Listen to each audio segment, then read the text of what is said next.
sopan, mate sekarang. Gimana coba? Dan banyak gitu loh buktinya. Surga neraka nantilah, itu urusan akhirat, kita nggak tahu, minimal kita ambil ibroh. Nah sekarang monggo, siapa mau nyusul? Ini sudah nggak terhitung.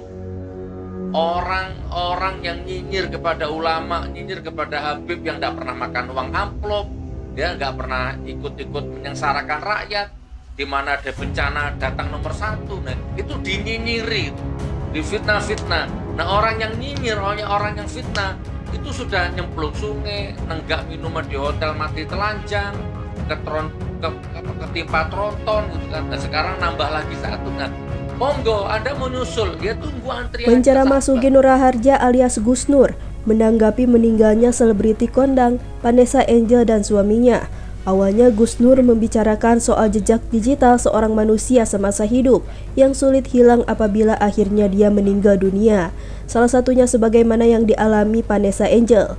Gus Nur menilai jejak digital Vanessa Angel tersimpan dengan rapi sehingga masih bisa diakses. Salah satunya soal aksi yang dianggap menyinyiri kepada Habib Rizik dan menghina langgam ngaji. Ya, Vanessa Angel. Sebenarnya dalam agama Islam itu tidak boleh teman menceritakan aib, menceritakan keburukan. Orang yang sudah meninggal itu dilarang keras dalam agama ini. Cuman dalam tanda petik kita niatkan tidak bermaksud membuka kekurangan atau aibnya orang sudah meninggal.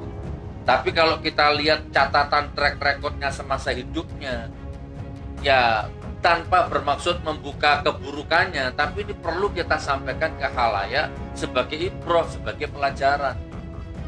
Bukan? Semua tergantung niatnya. Kalau orang baik meninggal, yang orang jahat pun meninggal, udah kita tutup aibnya, apalagi orang baik. Ya, tapi di sisi lain kita lihat catatan rekod. Seperti itu ya, maksudnya gini loh, tidak boleh menceritakan kejelekannya orang kalau orang itu sudah mati, tapi ya videonya masih ada, nggak dihapus, jejak digitalnya masih ada. Nah termasuk Vanessa Angel ini. Kemudian Gus Nur pun membacakan sebuah artikel berita yang berisi sindiran Vanessa Angel dan suaminya terhadap Habib Rizik hingga menunjukkan momen yang dia nilai menghina langgam ngaji.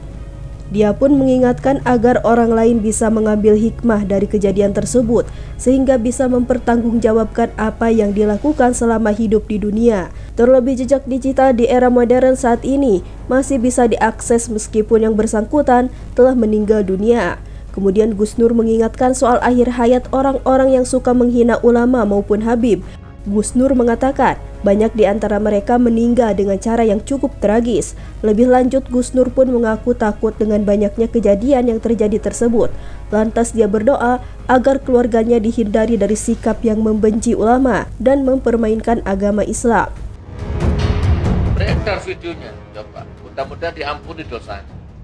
Ya, Vanessa Angel sindir Habib Rizik. Aku hamil besar dipanggil polisi tetap datang. Ini kan nyinyir kepada Habib Rizik. Bahkan ini viral videonya. Nyanyi kereta api tutut tapi dibikin langgam ngaji. Naik kereta api tutut.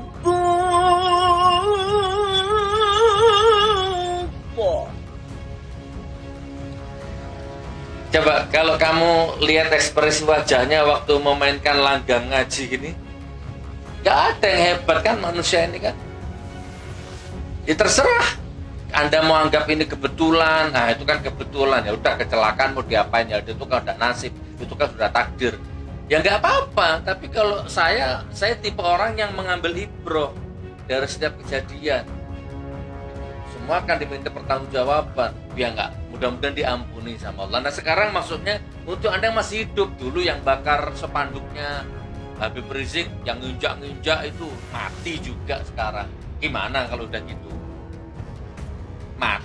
Mati terlalu sopan, mate sekarang. Gimana coba? Dan banyak gitu loh buktinya. Surga neraka nantilah, itu urusan akhirat, kita nggak tahu, minimal kita ambil ibroh. Nah sekarang monggo, siapa mau nyusul? Ini sudah nggak terhitung. Orang-orang yang nyinyir kepada ulama, nyinyir kepada Habib, yang nggak pernah makan uang amplop, Dia nggak pernah ikut-ikut menyengsarakan rakyat. Di mana ada bencana datang nomor 1. Nah, itu dinyinyiri, difitnah-fitnah. Nah, orang yang nyinyir, orang yang fitnah itu sudah nyemplung sungai, nenggak minuman di hotel mati telanjang, ketimpa tronton gitu kan. Nah, sekarang nambah lagi 1. Nah, monggo Anda mau nyusul, ya tunggu antriannya, sabar. Kalau saya takut, saudara, saya takut. Astagfirullah, ya Allah, mudah-mudahan hindarkan keluargaku dari mulut yang benci ulama, nyinyir ulama, mempermainkan agama Allah. Itu hindarkan ya Allah. Karena kan alam merekam, alam mengaudit, bukan hanya KPK mengaudit, alam juga mengaudit. Bahkan audit alam jauh lebih peka, jauh lebih sensitif sensornya itu dari apapun. Ya. Kalau audit KPK kan paling hanya angka, hanya data-data. Kalau alam yang mengaudit itu setiap hembusan napasmu itu kerekam. Jangankan napasmu, helai napasmu, setiap detik-detik degup jantungmu itu kerekam, tajam ini sensor audit alam ini. Nah, Allah eksekusi, perintahkan eksekusi kepada alamnya. Ya kan? Wallahu a'lam bishawab. Bannya selip, tekanan anginnya apa kek, atau kena disentil dengan sedikit angin yang agak keras hilang linglung, atau mungkin ditiupkan angin yang sepoi-sepoi kemudian ngantuk supirnya, apa kan jalan Allah itu macam-macam. Eksekusi Allah itu lewat alamnya itu macam-macam.